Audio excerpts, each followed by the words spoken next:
Assalamualaikum warahmatullahi wabarakatuh. Alhamdulillah alladzi hadana li hadza wa ma kunna linahtadiya laula an hadana Allah.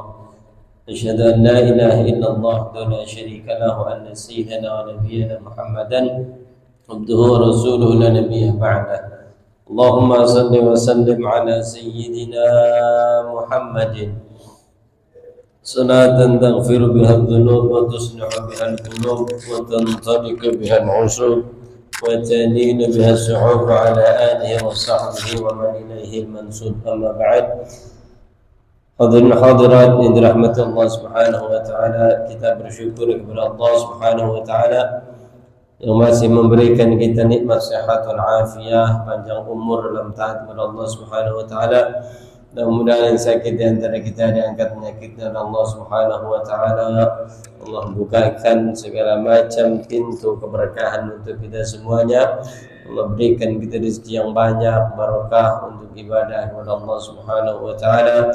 Anak turunan kita Allah jadikan anak-anak yang saleh dan salihah, yang manfaat bagi agamanya, bagi nusa dan bangsanya. Allah mudahkan agar kita bisa melaksanakan haji dan umrah ke Baitullah dan berziarah ke makamnya Rasulullah sallallahu alaihi wasallam, dan Allah wafatkan kita semua dalam keadaan husnul khatimah. Amin ya rabbal alamin. Bismillahirrahmanirrahim. Qala asy-syaikh al-muallif rahimahullahu taala wa nafa'a bihi wa bi'ulum fid darain amin. Wal maqalatu ar-rabi'ah qala Umar radhiyallahu anhu wa jazahu an ummati Muhammadin sallallahu alaihi wa alihi wasallam khairan. Berkata Sayyidina Umar ibn al-Khattab radhiyallahu anhu, beliau katakan, Inna Allah Ta'ala, ya, sesungguhnya Allah Ta'ala kitmu sittatin, itu menyembunyikan 6 perkara, fi sittatin minal asya, dari 6 perkara yang lain. Allah menyembunyikan 6 perkara di dalam 6 perkara yang lain. Apa itu? Yang pertama, kitmur ridha fi ta'atin. Yang pertama, Allah menyembunyikan keridhaannya di dalam ketaatan kita. Ya. Jadi lempengan mana nih ibadah kita yang Allah ridhoi kira-kira? Itu disembunyiin sama Allah. Seandainya ibadah kita dikasih tahu sama Allah, ini lempengan ini Allah ridho, kira-kira ibadah yang lain dikerjain enggak? Enggak. Makanya keridhaan Allah Subhanahu wa taala dalam ibadah, dalam ketaatan seorang hamba itu disembunyiin, kata Sayyidina Umar. Jadi enggak ada yang tahu di lempengan mana Allah ridho tentang ketaatan kita kepada Allah. Bisa jadi ada yang bikin Allah ridho karena kita bakti sama orang tua, akhirnya Allah ridho. Ada juga yang karena sebab, ya, Sayyidina Umar bin Khattab diceritakan di dalam kitab Al-Uskuriyah. Itu beliau, ya, ketika ada orang nanya setelah wafatnya Sayyidina Umar bin Khattab, ya, yang bikin engkau nyaman di alam barzakh itu apa sebabnya? Apa gara-gara engkau sahabatnya Nabi, atau karena engkau rajin dalam sholat, atau yang lainnya? Apa jawab Sayyidina Umar bin Khattab? Beliau katakan, yang bikin Allah ridho ternyata dulu pernah Sayyidina Umar, ya, ngelihat bocah kecil lagi main-mainin bulu, sampai akhirnya sayapnya patah, dirapiin sama Sayyidina Umar, diobatin sampai sembuh. Begitu sembuh dilepas burungnya, ya. Akhirnya apa? Dia merasa itulah yang bikin Allah ridho sama saya. Akhirnya di alam barzakh mendapatkan kenikmatan. Diceritakan Al-Imam Al-Ghazali, ya, itu terkenal dengan karyanya yang luar biasa. Orang menganggapnya dia karena ibadahnya mendapatkan keridhaan dari Allah Subhanahu wa taala. Ternyata, ya, diceritakan Imam Ghazali ketika lagi nulis kitab, ya, tintanya diminum sama laler, dibiarin aja tuh, laler kagak diusir, kagak dipapain. Kata Ghazali, disitulah letak keridhaan Allah Subhanahu wa taala kepada saya. Wasal karni, ya, bukan karena sholatnya yang rajin, bukan karena puasanya yang rajin, tapi mendapatkan keridhaan dari Allah Subhanahu wa taala karena bakti sama orang tuanya. Jadi makanya disembunyiin di lempengan mana Allah memberikan keridhaannya dalam taatnya kita. Makanya apa? Jangan ngeremehin sekecil apapun kebaikan kita. Ya, setiap kebaikan kita itu ada nilainya di sisi Allah. Orang yang taat sama Allah, makanya kalau lihat segala sesuatu karena Allah, kerja kalau karena Allah niatnya, bisa jadi nanti dapat apa? Dapat keridhaan Allah. Karena di dalam kitab Kanzul Ummal dikatakan ada dosa-dosa yang nggak bisa diampunin melalui sholat, melalui puasa, bahkan melalui haji sekalipun nggak bisa diampunin dosanya, kecuali diampuninya lewat apa? Mencari kehidupan yang halal. Jadi orang kerja itu bisa menggugurkan dosa-dosanya. Lempengan itu umpama Allah ridho, urusan kita yang lain beres. Gitu ya. Jadi sekecil apapun jangan sampai kita apa? Kita bikin Allah kagak ridho. Sekecil apapun ibadah kita, ketaatan kita sama Allah ada nilainya. May ya'mal mithqala dzarratin khairan yarah. Setiap kebaikan dilihat sama Allah, ada balasannya ntar. Ya, termasuk ketika kita nggodain orang lain. Ada apanya itu kira-kira? Pahala, girangin orang lain. Ya. Nah, itu kata Sayyidina Umar bin Khattab yang pertama ada kitmur ridha fi ta'ah. Allah menyembunyikan keridhaannya di dalam ketaatan seseorang. Ya, makanya udah kalau lagi melakukan ibadah baik mahdhah ataupun ghairu mahdhah, niatin karena Allah. Maka lillah fa huwa muttasil wa makana ghairullah fa huwa munfasil. Yang nyambung karena Allah pasti nyampe kepada Allah. Yang kagak nyambung nggak bakalan nyampe kepada Allah Subhanahu wa taala. Jadi sekecil apapun ya bikin Allah ridho. Gimana caranya? Awalin dengan bismillah, akhirin dengan alhamdulillah. Itu yang bikin Allah ridho. Kalau kita memulai sesuatu dengan bismillah, berarti belum apa-apa Allah udah kita barengin dalam kegiatan kita. Kelarnya Allah kita ajak untuk apa? Untuk merasakan betapa besarnya rasa syukur kita kepada Allah Subhanahu wa taala dengan mengucap apa? Alhamdulillah. Gitu ya. Yang kedua, waqtmal ghadab fi maksiatin. Allah sembunyiin murkanya, marahnya Allah di dalam kemaksiatan seorang hamba. Bayangin, setiap jengkal bumi yang kita injak, kira-kira ada nggak yang nggak bermaksiat sama Allah sekarang? Masya Allah. Sekarang dari dalam rumah aja, dari dalam rumah kita bisa maksiat. Orang dulu kalau pengen maksiat keluar dari rumah, dia nonton dangdut keluar, nonton layar tancap, main judi di luar, nongkrong di pos ronda sambil main kartu, taruhan dan sebagainya, baru bisa maksiat. Sekarang dari dalam rumah bisa ngintek orang yang kagak pakai pakaian, bayangin tuh. Bukan begitu kamu tuh. Dari dalam rumah kita bisa melihat kemaksiatan. Dari dalam rumah kita bisa ngomongin orang. Dari dalam rumah kita bisa ngadu domba orang lain. Kalau dulu ya, dulu kalau pengen ngerumpi keluar nongkrong itu di mana kek, di pinggir sekolahan tuh udah lama ada emak-emak berantem. Ya, ada emak-emak gara-gara ngumpul habis nganterin anaknya TK apa sekolah itu, terus berantem, kebablasan, ngerumpiknya kebablasan. Akhirnya apa?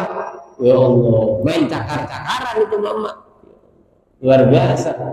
Ya, sekarang lewat HP, setiap jengkal kita bisa lihat orang maksiat kepada Allah Subhanahu Wa Taala. Kalau pengen ditebalikin, seandainya seandainya hidupnya di zamannya Nabi Musa, ya, di zaman Nabi Musa, di dalam kitab Khosais Ummatil Muhammadiyah karyanya Syekh Muhammad bin Abdul Maliki, beliau katakan seandainya kita hidup di zaman Nabi Musa, itu di depan rumah kita catatan dosanya banyak. Di setiap depan rumah, kalau kita hidup di zaman Nabi Musa, dosa kita banyak dan luar biasa.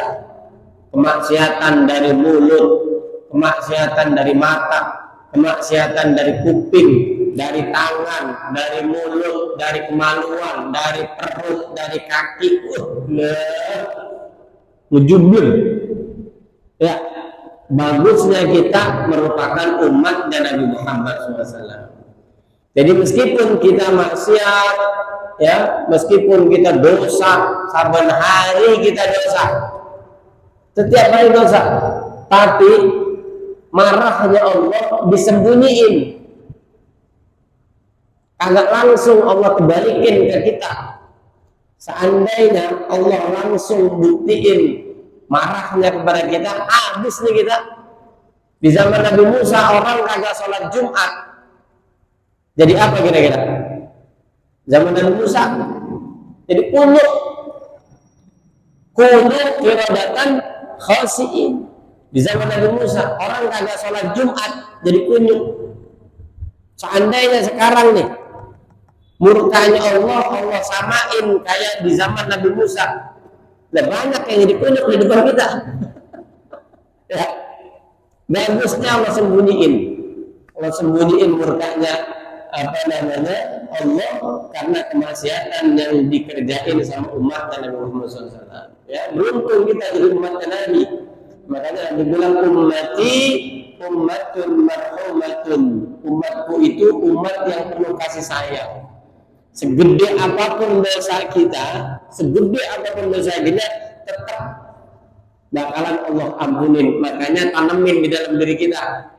Jangan sampai copot nih. Apa yang kagak boleh copot? Asyhadu an la ilaha illallah wa asyhadu anna Muhammadar Rasulullah. Tanemin sampai mati kita. Anak keturunan kita, istri kita, biarin. Sekarang mungkin rada-rada apa ya kalau dibilang goblok, susah dibilangin. Wah, kagak bisa diajarin, doain terus anak. Ntar juga ada waktunya berubah dia. Berkah doa dari orang tuanya. Makanya kalau ngeliat anak lagi kagak baik, orang tua mulut jangan sembarangan. Dasar anak kagak tahu untung lagi baik. Dasar anak kagak ada manfaatnya. Dasar anak kagak bikin hati-hati. Kalau anak lagi kagak baik kelakuannya, anak lagi kagak mau sholat, anak lagi jadi dah. Kan anak mau bagaimana bapaknya ya? Anak bagaimana bapaknya? Kalau anaknya dilihat romanya rada mengslek, itu karena bapaknya dulu mengslek. Begitu. Mudah, makanya jangan gampang banget nyalahin anak. Artinya kalau anak agak baik, kita lihat, doain. Siapa tahu ntar dia dapat hidayah dari Allah Subhanahu Wa Taala. Ya, jadi jangan gampang banget ya ngejerumusin anak ke tempat yang lebih sesat. Lewat mana? Lewat mulut kita sebagai orang tua.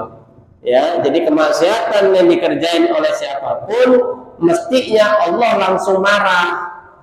Tapi kata Sayyidina Umar bin Khattab, Allah sembunyiin marahnya Allah Subhanahu Wa Taala di setiap kemaksiatan yang dikerjain oleh umat dan Nabi Muhammad SAW. Beruntung kita jadi umat Nabi Muhammad SAW.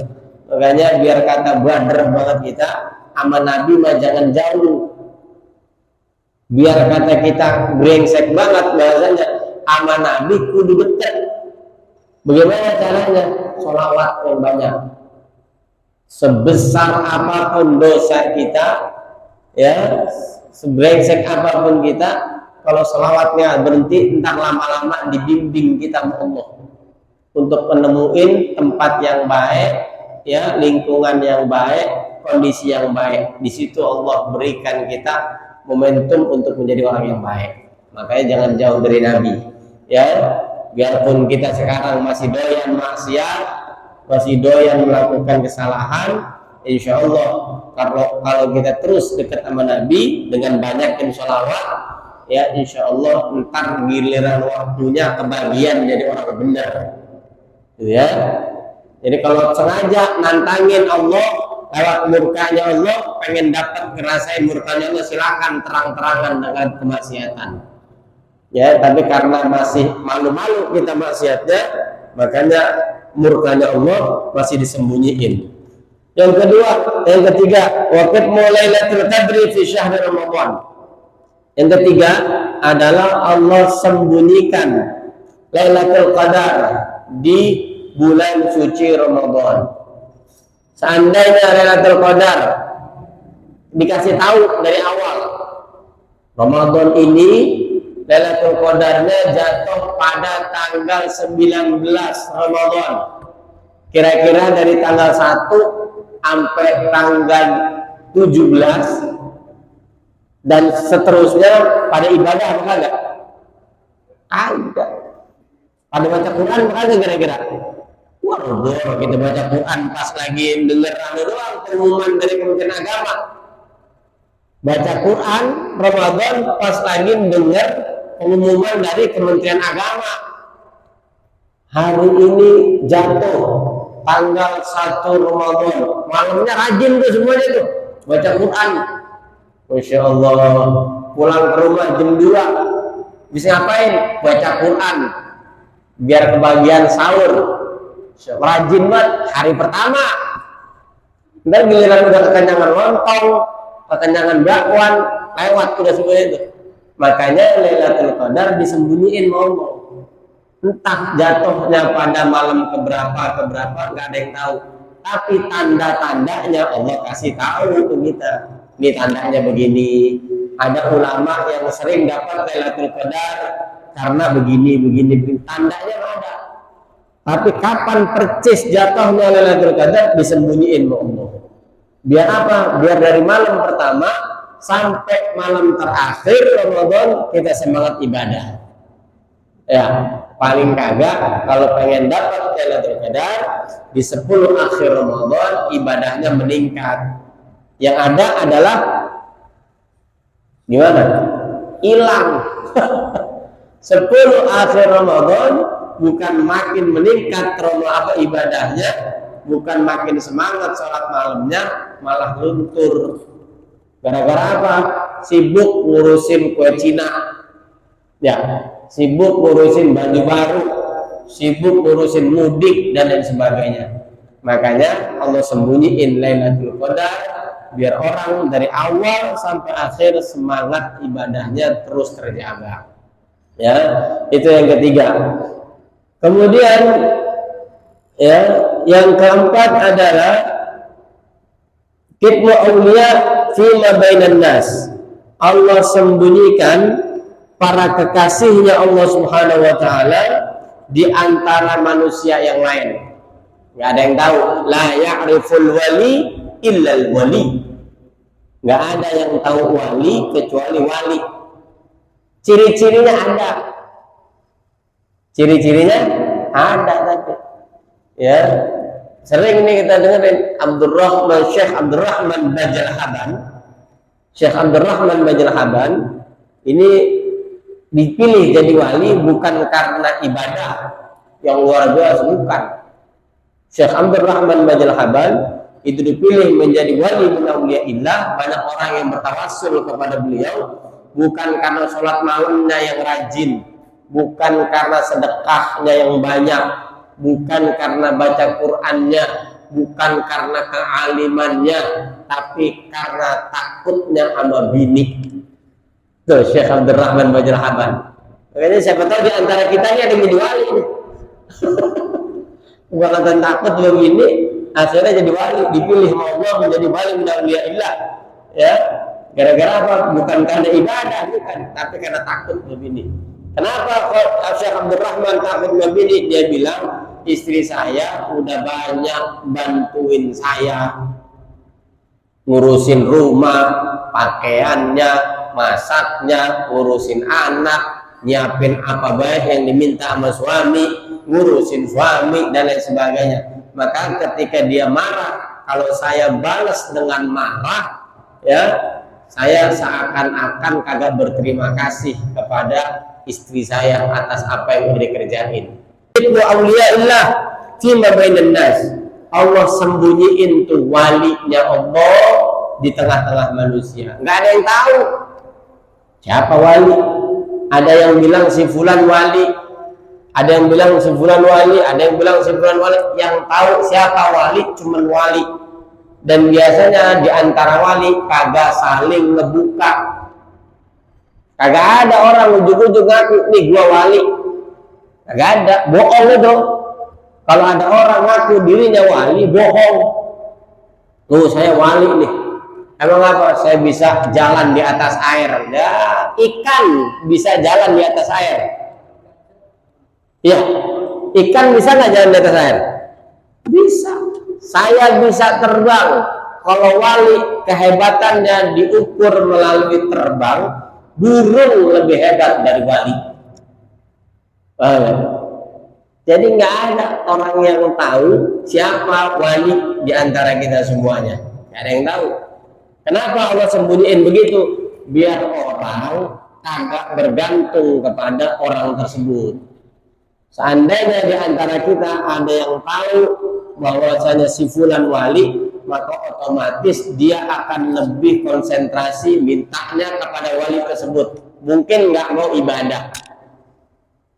Nggak, saya cukup minta doanya wali itu. Saya cukup ditolongin sama wali itu. Akhirnya banyak kemusyrikan. Makanya Allah sembunyiin, kata Sayyidina Umar bin Khattab, siapa di antara kita yang menjadi wali min auliyaillah. Ya, ciri-cirinya banyak. Kalau wali cirinya banyak. Tapi yang terang-terangan menjadi wali min auliyaillah kita nggak tahu siapa nih orangnya di antara kita. Ya, yang pasti sih ada tampang-tampangnya ada di tengah-tengah kita nih. Ya, tapi bab tadi kayaknya bab main bini diem baik. Ya, oke, auliya min bainan nas. Yang keempat adalah yang keberapa tuh?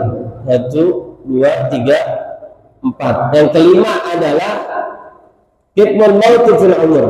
Ya, Allah sembunyikan kematian di setiap umur seseorang. Kagak ada yang tahu kapan kita mati, ya, nggak ada yang tahu. Ada orang yang sakit panjang banget, lama banget, sakitnya lama, nggak mati-mati, ada. Ada orang yang kagak gagah banget, sehat, duit lagi banyak-banyaknya, ya, timbang kelolo dan biji salak mati. Ada yang begitu? Ada, sehat banget, ya Allah mati dia. Kayaknya dia baru tadi dia begini. Allah sembunyiin umur kita.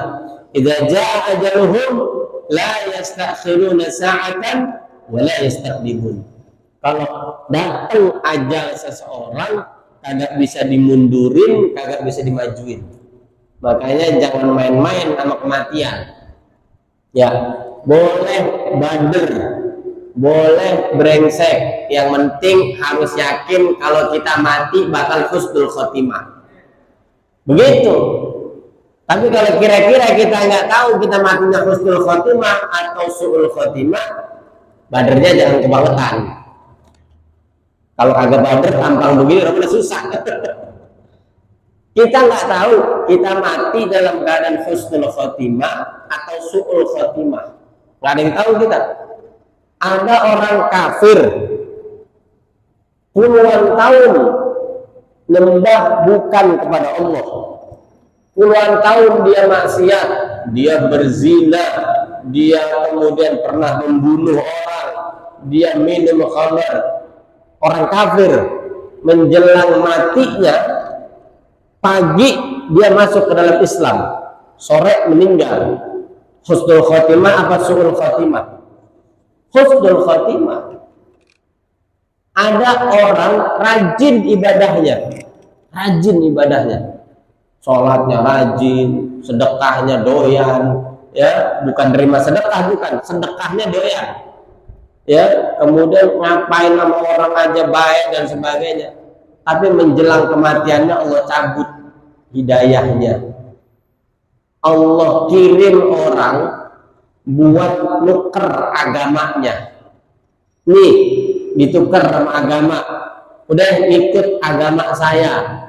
Umpama ada orang datang nawarin, ikut agama saya, pindah agama dari muslim ke agama yang lain, ntar saya kasih mobil, saya kasih rumah, anak biaya sekolahnya ditanggung, mau apa aja diturutin sama dia.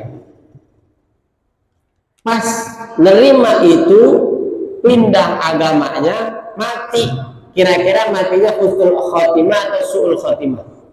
Su'ul khotimah. Ibadahnya yang puluhan tahun kemarin, ilmunya yang luar biasa, nggak ada apa-apanya di sisi Allah, hilang begitu aja.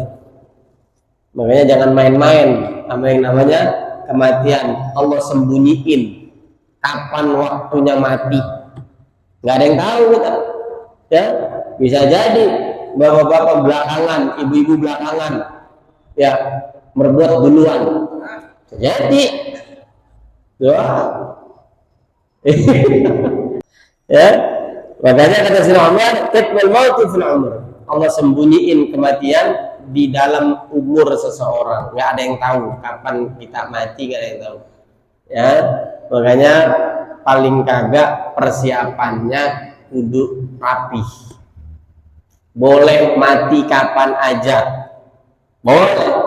Siap kagak siap, kita kudu siap.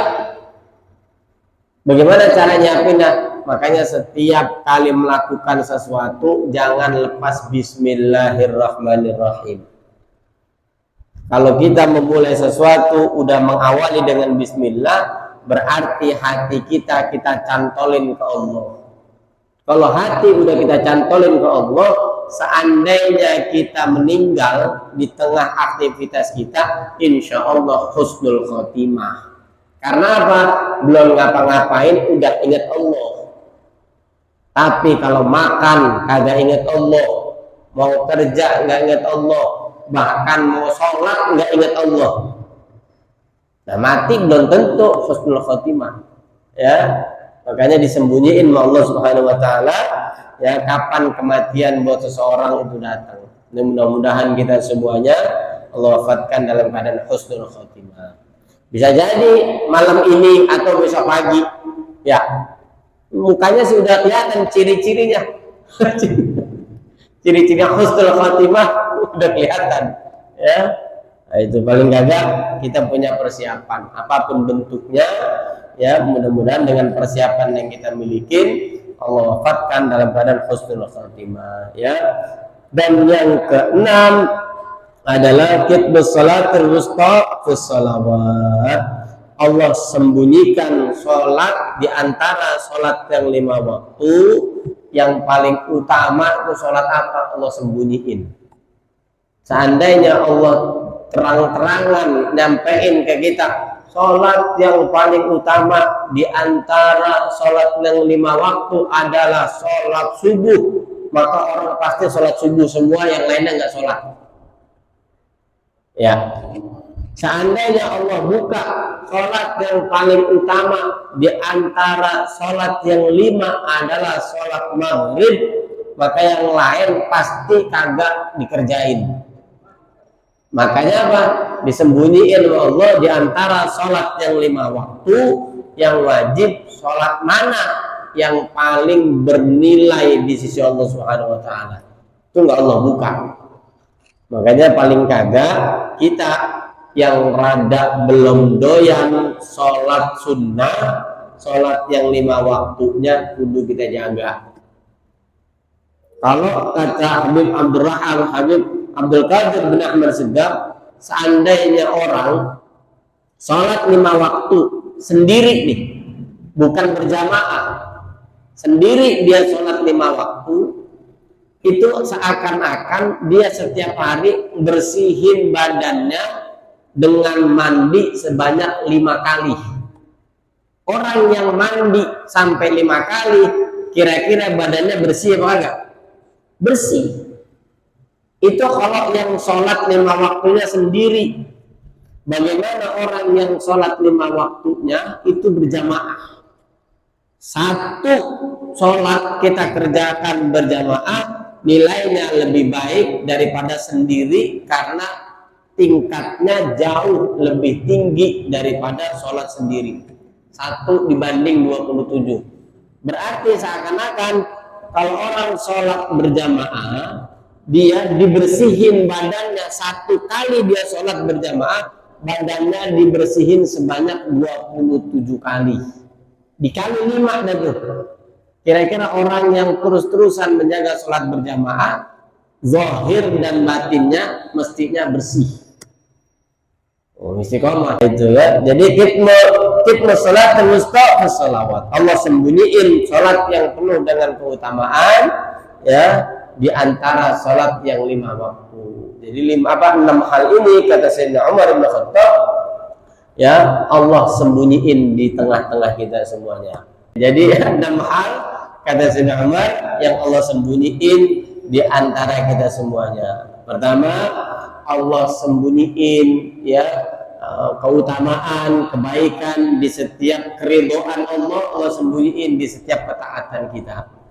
Yang kedua, Allah sembunyiin murkanya Allah di tengah kemaksiatan kita. Yang ketiga, Allah sembunyiin kekasih-kekasihnya Allah di tengah manusia semuanya dan lain sebagainya. Mudah-mudahan ini menjadi semangat buat kita biar sekecil apapun ibadah kita jangan kita remehin, karena Allah melihat, Allah akan mantesin, Allah akan memberikan keridhaannya kepada kita. Kemudian kita dipilih sama Allah Subhanahu wa taala menjadi orang-orang yang terus istiqomah dalam kebaikan kita, baik dilihat oleh orang ataupun nggak dilihat oleh orang. Ya, mudah-mudahan ibadah kita terus meningkat, bukan hanya jumlah ibadahnya yang meningkat, tapi kualitas ibadahnya mudah-mudahan meningkat di sisi Allah Subhanahu wa taala.